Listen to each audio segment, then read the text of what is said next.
Senator Rand Paul vowed on Thursday to fight part of the public transportation mask mandate that requires passengers to wear face coverings when traveling on planes.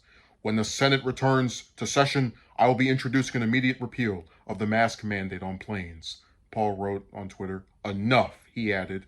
Time to stop this farce and let people travel in peace. And they show the tweet where he wrote this. They show the tweet after that confirming the validity of their reporting. Paul's promise to tackle air travel mask requirements targets a portion of the public transportation executive order signed by Biden on his first day in office that requires face coverings on all public transportation, including airports and airplanes. Paul's comments are the latest in a string of protests the Republican senator has waged against the Biden administration's COVID-19 response. After White House Press Secretary Jen Psaki announced Biden's new door-to-door vaccination strategy to encourage Americans to get the COVID-19 vaccine, Paul tweeted the condemnation of the plan, writing, "No, the government doesn't decide who gets vaccinated. You do. Do not submit to the fear mongers." The White House's plan would not determine who gets vaccinated or force anyone to get a vaccine should they choose not to. And that tweet has 29,000 likes. Jesus Christ. Paul in May announced that he would not be getting the COVID-19 vaccine because he had already contracted the disease in March 2020. Officials have maintained that even people who contracted COVID-19 should be vaccinated. So a big problem that a lot of these Republicans have ran into in the COVID era is that they get in trouble on social media, by the people who run these websites for spreading misinformation. So,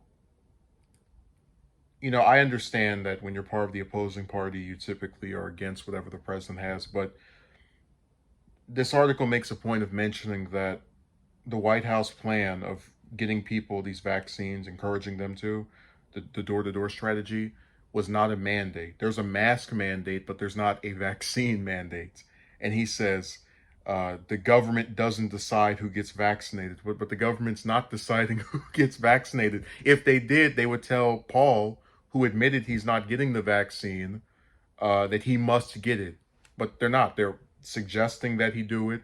He's declining, and nobody is threatening him or trying to force him to do something he doesn't want to do. And look, with the mask stuff, I look at it this way. If, let's say you're indoors with a couple of people, you don't wear a mask.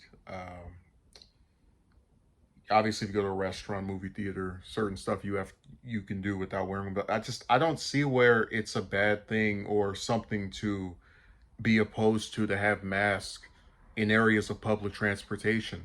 Remember, the reason New York became the epicenter for the virus when it first started out was because New York has a lot of underground stuff, just transportation typically that is not people driving cars, that puts them around each other.